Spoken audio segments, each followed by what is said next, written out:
मित्रों, हम सब लोग कई बार ये सोचते हैं कि मैं ना होता तो क्या होता, मैं ना होता तो क्या होता।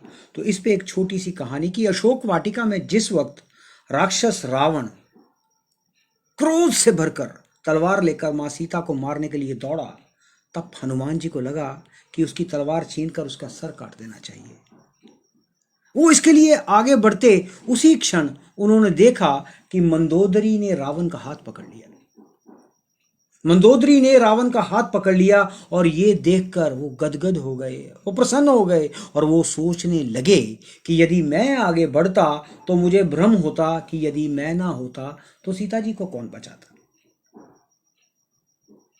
और हम सबको ये भ्रम हो जाता है, अक्सर ये भ्रम हो जाता है कि अगर मैं ना होता तो क्या होता।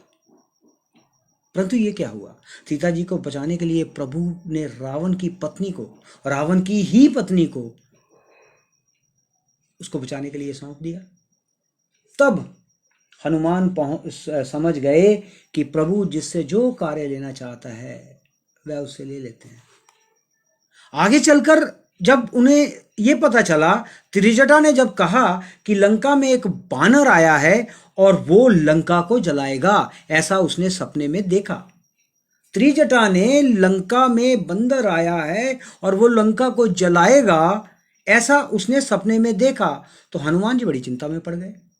हनुमान जी बड़ी चिंता में पड़ गए कि प्रभु ने लंका जलाने के लिए तो मुझे कहा ही नहीं, और अगर त्रिजटा कह रही है कि उन्होंने स्वप्न देखा है कि एक वानर ने लंका जला दी, अब उसे क्या करना चाहिए। चलिए, जो प्रभु की इच्छा। लेकिन आप सबने ये पढ़ा, ये सुना और ये देखा कि जब रावण के सैनिक तलवार लेकर हनुमान जी को मारने के लिए दौड़े, तो हनुमान जी अपने आप को बचाने के लिए तनिक भी उन्होंने चेष्टा नहीं की। और जब जब उनके उनके उनको अपने आप को समर्पित कर दिया, और जब विभीषण ने समर्पित कर दिया, इस तरह से नहीं कि जब वाण आया तो उन्होंने अपने आप को सरेंडर कर दिया।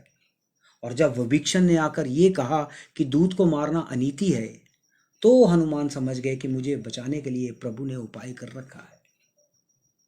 और आश्चर्य की प्रकाष्ठा कब हुई, तब हुई जब रावण ने यह कहा कि बानर को मारा नहीं जाएगा, उसकी पूंछ पर कपड़ा लपेटकर घी डालकर आग लगाई जाए। और हनुमान जी सोचने लगे कि लंका में जो जो अशोक वाटिका ने, त्रिजटा ने जो सपना देखा था वो सच था, वो सच था, वो बात सच थी। वरना लंका को जलाने के लिए इतना कपड़ा, इतना तेल, इतना घी कहां से लाते हनुमान, और वो आग कहां से ढूंढते।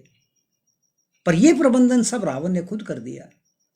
और जब रावण से जो अपना काम करवा सकते हैं, तो मैं तो उनका भक्त हूं। इसलिए मैंने अगर भ्रम पाल लिया कि मैं ना होता तो क्या होता। तो इसलिए मित्रों, सदा संसार में ये बात मान के रखें कि संसार में जो भी कुछ चल रहा है वो ईश्वर का विधान है, वो स्क्रिप्टेड है, और हम केवल उसमें एक निमित्त मात्र हैं। इसलिए ये भ्रम कभी ना पालें कि मैं ना होता तो क्या होता, मैं ना होता तो क्या होता।